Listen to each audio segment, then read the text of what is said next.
기쁘지 않은 분도 있는 것 같아요. 다시 한번 가만히 앉아서 계신 분도 계신데 한번 좀 주님의 부활을 기뻐합니다. 해피 이스터. 예. 아니 희노애락이 좀 분명해. 기쁜 건 기쁘다고 그래야 될 거 아니에요. 네. 주님이 살아나셨다고 하는 건 얼마나 기쁜 소식인지 몰라요. 사람이 죽으면은 일반적으로 웁니다. 우리 동양에서는 그걸 곡이라고 그래요. 곡이라고 하는 것은 큰 소리 내서 울다.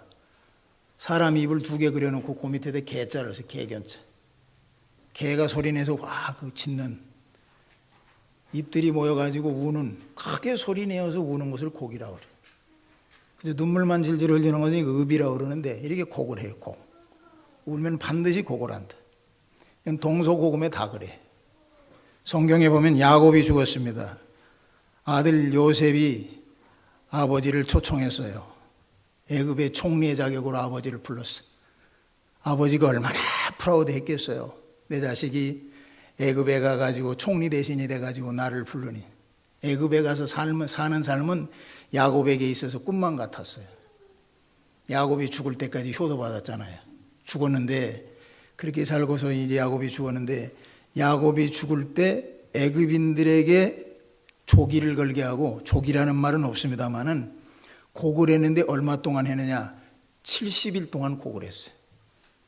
요셉의 아버지 야곱이 죽었는데 야곱을 위해서 이집트 온 백성이 70일 동안 곡을 했다. 야곱의 위치, 이 요셉의 위치가 어느 정도인가를 짐작해 볼 수 있는 대목이에요. 옛날에도 이 창세기 시대 때도 사람의 죽음은 곡했습니다. 크게 울었어요. 이 신약에 오면 베다니에 사는 마르다 마리아의 오라버니 나사로가 죽었다는 기별을 듣고 예수님도 웃었어요. 무덤 앞에 가서 울었어요. 요한복음 11장 35절 예수께서 눈물을 흘리시더라. Jesus wept. 예수께서 우셨다. 왜? 이 나사로가 죽었기 때문에 울었어요. 이렇게 죽음을 보고 눈물을 흘리는 것은 동서고금에 우리 인간 사는 이 인간사 속에서는 공통적이에요. 왜 이렇게 웁니까? 죽음이라고 하는 것이 우리 인간의 한계를 넘어있기 때문에요. 다 인간이 해볼 수 있어. 죽음만큼은 안 돼. 죽음만큼은 안 돼. 이것이 한계야. 우리 동양의 성현인 공자에게 제자들이 물었습니다. 죽음을 물었어. 어느 날 선생님, 죽음에 대해서 좀 우리에게 가르쳐 주시지요. 공자가 얼굴을 돌리고서 눈을 동그랗게 뜨고, 이놈아 삶도 모르는데 어떻게 죽은 것을 물어보냐? 이렇게 한마디로 얘기했는데 그 말 속에는 공자가 가르치고자 한 것은 전부 삶에 국한되어 있다. 살아있는 것에 대해서만 얘기했어요. 죽고 나서는 공자는 몰라. 나는 몰라. 거기에 대해서는 솔직하게 얘기했어. 나는 모른다. 우리가 이 서두에서도 우리가 얘기했습니다만 우리 죽음이라고 하는 것이 제한적이에요. 반드시 죽습니다. 우리가 죽는다고 하는 거, 죽음을 보면서 우리가 이 제한적인 삶을 살면서 우리가 반드시 깨닫고 돌아보아야 할 것이 있다면, 인간이라고 하는 것이 죽음이 있기 때문에 삶의 의미를 반드시 진지하게 물어야 된다.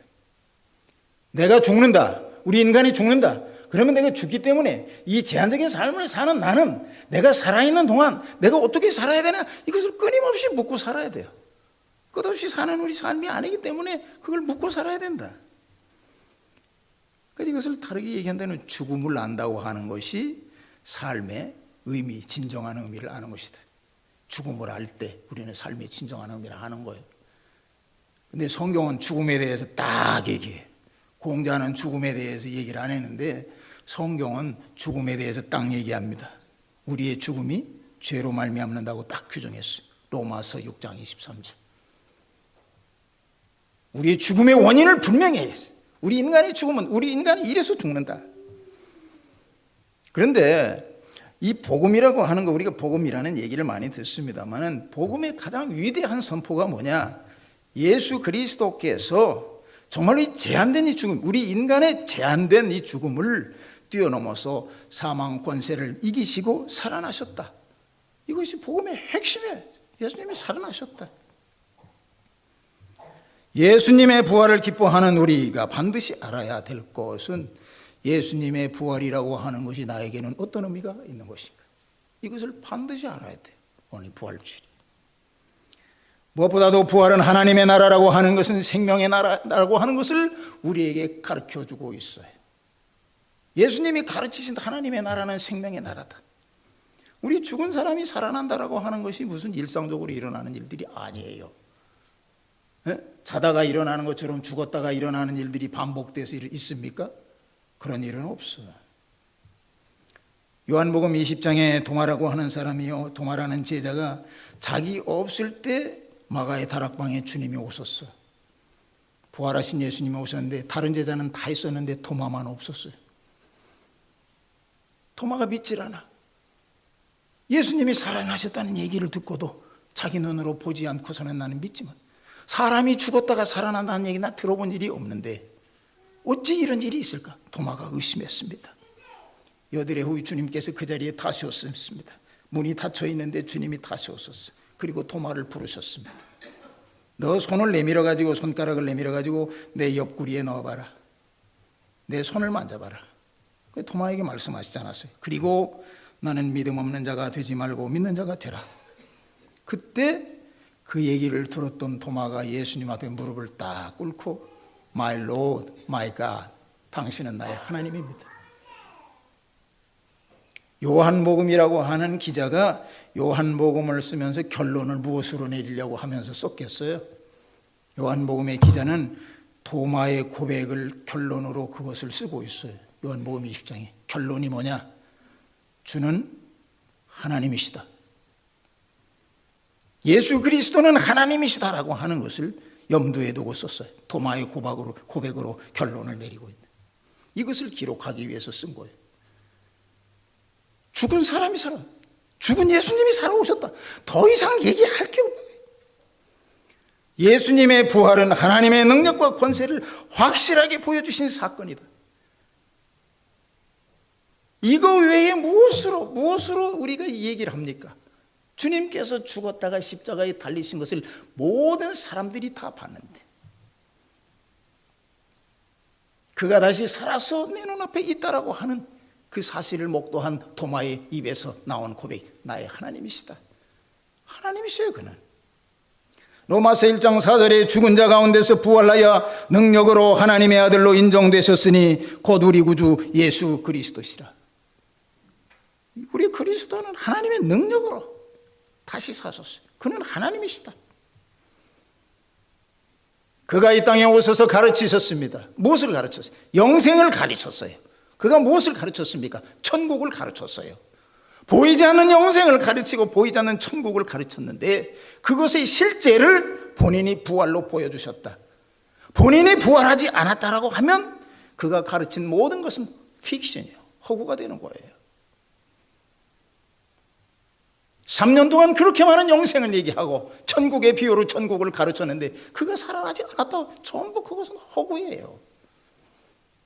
Seeing is believing. 보는 것이 믿는 거예요. 토마는 보고 믿었어요. 더 이상 얘기할 게 뭐 있어요? 주님이 살아나셨는데 그가 하나님 되심을 고백하지 아니하고는 무슨 수가 있겠냔 말이에요. 그는 하나님이시다. 그래서 예수가 부활하셨다고 하는 것은 그것이 우리 믿음의 근거가 되는 거예요. 그게 믿음의 근거. 예수님이 살아났다라고 하는 것이 없다고 하면, 만일 죽은 자의 부활이 없으면 그리스도도 다시 살지 못하였으리라.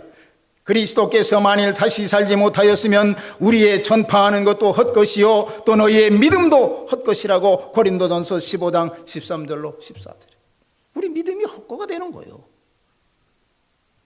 소설을 믿는 거예요. 그가 살아나지 않았다고 하면, 그가 다시 살아나지 않았다고 하면 우리는 여전히 죄 가운데 있고 우리는 사망 권세 속에 묶여 사는 불쌍한 인생인, 불쌍한 인생.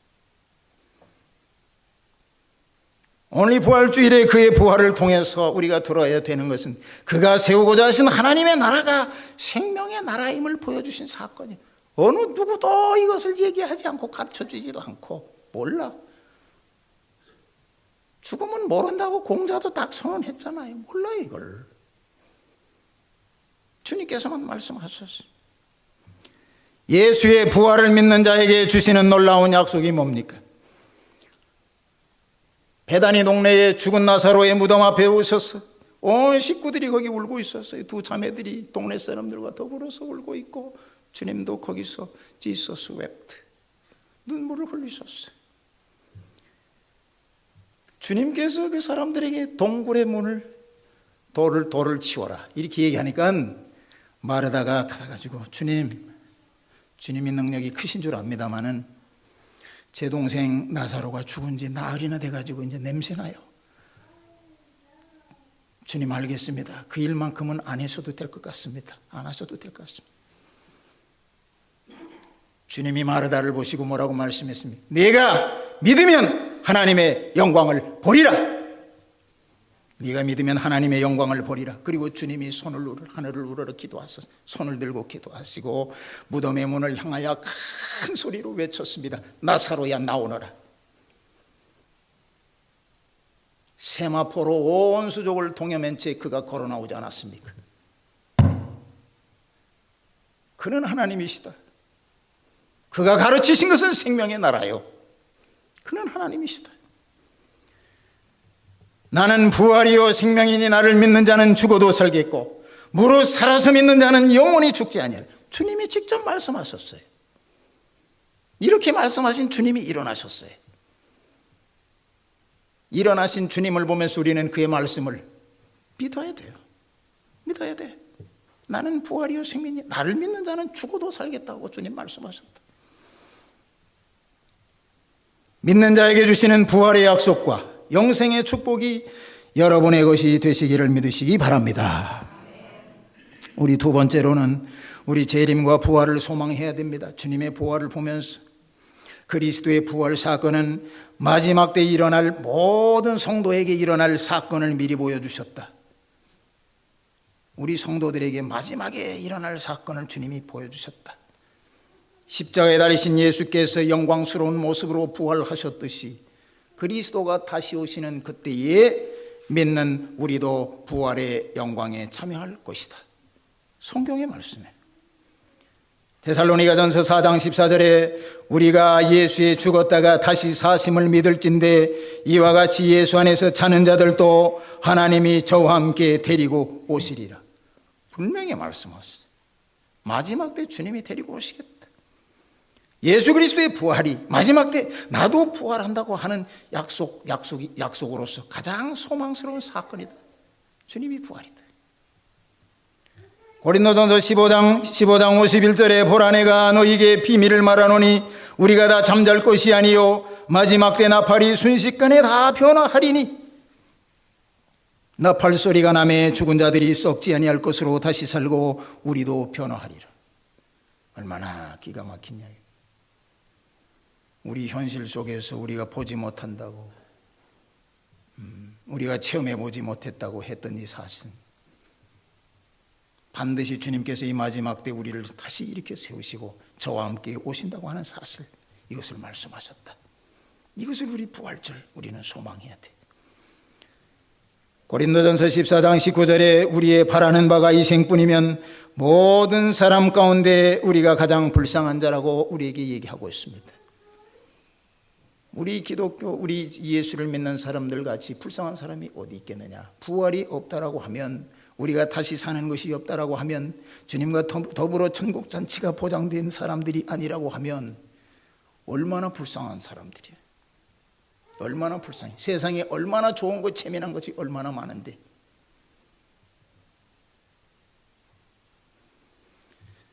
우리 부활절에는 반드시 우리가 부활의 소망 가운데 주를 바라봐야 돼. 이것이 중요해. 세 번째로 우리에게 이 부활절 아침 우리가 기억해야 할 것은, 우리의 사명은 반드시 부활을 선포해야 한다라고.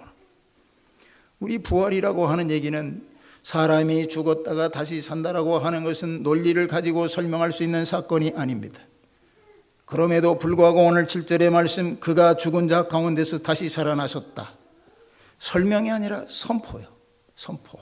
주님이 살아나신 것은 그것을 갖다가 무슨 논리로 설명하고 그게 아니에요. 그냥 선포해요. 왜? 일어나셨으니까 그걸 전하고 다니면 되는 거예요. 부활 사건이 우리에게 요청하는 것은 부활하신 예수의 증인된 삶을 사는 것이다. 이것이 가장 중요해요. 오늘 이 19절의 말씀, 마태복음 28장 19절에 그러므로 너희는 가서 모든 족속에게 제자를 삼아 내가 너희에게 분부한 모든 것을 가르쳐 지키게 하라. 부활의 증인된 삶으로 살도록 우리에게 요청했어요.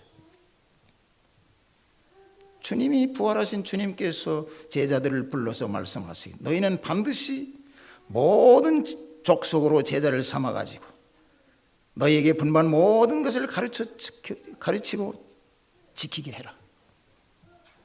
부활의 삶으로서 부활의 증인된 삶으로 살게 말씀하셨다. 우리가 증인이라는 말을 듣게 되면 어떤 사람은 거부해요. 거북해. 증인된 삶이라고 하는 것은 저 목사님같이 단위에 올라가 가지고 설교로 준비하고 다른 사람들에게 이거 설교 말씀을 준비해 가지고 전하는 목회자가 꼭 되어야 된다는 의미인가 이렇게 생각합니다. 그게 아니고 부활의 증인된 삶이라고 하는 것은 하나님의 자녀로 내가 거듭나는 거요. 부활하신 예수를 내 마음으로 믿고 입으로 고백하고 세상 사람들에게 거듭난 삶으로서 그리스도가 살아있음을 증거하는 삶이 바로 증인의 삶이란 말이에요. 그게 증인의 삶이에요. 코끼리는 죽으면은 자기가 죽을 자리를 알아서 가요. 죽을 때가 되면 코끼리라는 영물은 자기 죽음의 때를 직감해. 때를 알아. 그리고 자기가 죽어야 될 그 자리를 알아. 미리 예라고 하는 한문에는 코끼리 상자를 그려놔요. 코끼리는 자기가 죽을 때를 알고 죽을 자리를 알아. 영물이죠. 대단한 거예요. 근데 사람은 자기가 언제 죽는다는 걸 몰라. 어디서 죽는다는 더더욱 몰라. 언제 어디서 죽는가를 사람은 모릅니다. 그리고 더더욱 모르는 건 뭐냐? 내가 무엇을 하고 살아야 하며 내가 무엇을 하다가 어떻게 죽어야 하는가 이것을 몰라. 사람은 그래요. 어디서 죽는 거 언제 죽는 거 모르고 무엇을 하다가 어떻게 죽어야 되는가를 모르고 살아. 모르죠? 아는 사람이 있습니까? 우리가 이 부활절 아침에 우리가 다시 한번 우리 자신을 되돌아봐야 되는 건 뭐냐? 내가 무엇을 하다가 어떻게 죽으면 내가 한 번 죽는데 내 죽음이 가장 가치 있는 죽음이 될 것인가? 이 시간 우리 생각해 봐야 돼. 언제 어디서 죽든 내가 무엇을 하다가 어떻게 죽는 삶으로 어떻게 죽을 때 내가 가치 있는 삶을 사는 것인가? 이걸 한번 깊이 생각해 봐야 돼. 우리 한 사람이 예전에 이 명이라고 하는 것을 얘기했어요. 세상에 내려보내는 생명이 있고 우리 생명을 던집혀서 내보내잖아요, 하나님께서. 그리고 그 사람 생명을 주신 자에게 사명을 주셨어요. 사명을 아는 사람도 있고 모르는 사람도 있어. 생명만이 세상에 다 자기 명인 줄 알아. 살아 움직이고 살면 밥 먹고 화장실 출입하면 그게 사는 것으로 아는 사람이 있다는 육신적인 삶이에요. 사명을 몰라. 내가 무엇을 해야 된다는 걸 몰라. 내가 이 땅에 태어나가지고 무엇을 하다가 어떻게 죽어야 되는지를 몰라. 어떤 삶으로 가치 있게 살아야 되는지를 몰라. 근데 이 사명을 학교 보내면 가르칩니까? 여러분들이 학교 다닐 때 사명을 배워보신 분이 있습니까? 선생님들이 여러분들이 사명을 가르쳐 줍니까? 안 가르쳐줘. 요즘의 교육은 교육이 아니에요. 기능이야. 그걸 교육이라고 얘기하는 게 아니고 너는 나가서 사회에 나가서 밥 먹고 사는데 이런 기능을 익혀라. 기능 교육이 학교예요. 사명을 안 가르쳐줘. 공부 많이 하면 사명 압니까? 몰라요. 무엇을 하고 살아야 가치 있는 삶인지를 몰라. 학교 아무리 많이 다녀도 몰라. 대단한 사람인데도, 대단한 사람들인데도 크고 작은 사건들 한번 보세요. 한국이나 미국이나 대단한 사람들이 얼마나 많습니까? 얼마나 대단한 사람들이 명멸합니까? 나왔다가 들어가는 사람들이 얼마나 많아요. 근데 그 사람들이 무엇을 하다가 어떻게 죽는지를 모르고 가버려요. 다 그렇게 가버려요. 옛날에 여기 성경에 우리 이 수많은 이 신앙의 선배들은요, 공부한다라고 하는 것은 어떻게 하나님 앞에 서느냐, 이것을 공부시켰어요. 가정에서 교육시켜. 너가 공부해가지고 이웃과 사회를 위해서 어떻게 유익한 사람이 될 것이냐, 더 나아가서는 하나님 앞에 어떻게 쓰임받아야 될 것이냐, 봉사하고 희생하는 삶을 살도록 가르쳤습니다. 옛날의 교육은 사명을 가르쳤는데, 요즘에는 공부라고 하는 게 뭐예요? 기능만 공부하니까 내게 유익한 것만 가르쳐. 공부해가지고 내게 유익한 거, 내가 이것을 사용해가지고 나와 내 처자식 먹여 살리는 일에 유익한 것만 알아. 다른 건 전혀 몰라요. 어떻게 살아야 되고 무엇을 하다 죽어야만 가치 있는 삶인지를 모르고 그저 새끼 밥 먹고, 아까도 말씀드렸지만 화장실만 출입하다가 일생을 다 보내 끝냈어. 없어요. 나는 무엇을, 내가 하나님 앞에서 무엇을 하다 죽는 사람인가 모른단 말이에요. 복음은 한 사람 한 사람, 우리가 복음이라는 얘기를 우리 많이 쓰잖아요. 복음이라는 말 많이 써요. 우리 복음이라는 말이 어디서부터 기원된 겁니까? 응? 왜 이게 복음입니까? 복음이라고 하는 것은 우리 한 사람 한 사람을 하나님께서 다 불렀어요. 여기 앉아 계신 분은 하나님이 다 불렀어요. 어떤 이유에서, 어떤 상황에서, 어떤 계기로 여러분들을 불렀습니다. 불러서 하나님의 자녀로 삼으셨는데, 세상 사람들은 어떻게 살다 어떻게 죽어요, 어디서 죽고 이런 걸 몰라. 무엇을 하다 죽어야 되는지를 모르는데, 우리 한 사람 한 사람 불러가지고 하나님께서 고귀한 사명을 주셨어요. 하나님의 형상으로 살게 하시고 인간의 존엄을 가지고 살게 하시고, 너가 인간으로서, 하나님 앞에 선 인간으로서 정말로 이 귀한 사명을 주셨다는 거예요. 세상 사람들은 몰라요. 생명만 가지고 살아. 사명을 가지고 우리 산단 말이에요. 사명, 고급한 사명. 이것이 뭐냐? 부활하신 예수의 증인된 삶을 살아라. 이것이 여러분 오늘 이 시간 깨달음이 와야 돼요. 아니 목사님 괜히 교회 부흥하려고 전도하라고 그러는 거지요? 그게 아니에요. 여러분들이 이 사명을 모르잖아요. 여러분들은 가치 있는 삶을 살 수가 없습니다. 이걸 알아야 돼요. 부활하신 예수의 증인된 삶을 살고, 주님이 뭐라고 말씀했어요? 주님의 가장 위대한 설교가 산상수훈인데, 산상수훈에 뭐라고 그랬습니까? 먼저 그의 나라와 의를 구하라. 우리에게 신원으로 말씀하시지 않았어요? 우리의 사명이 무엇이 되어야 됨을 우리에게 말씀했어요. 너가 세상에서 사는데 어떻게 살아야만 하나님의 자녀로 가장 가치 있는 삶을 살 것인가? 그가 하나님 되심은 우리로 하여금 그것을 알게 하셨다. 이것을 모르고 세상에 나가서 밥 먹고 화장실 출입하는 걸로 다 끝내는 거예요. 이걸 모르면 그래요.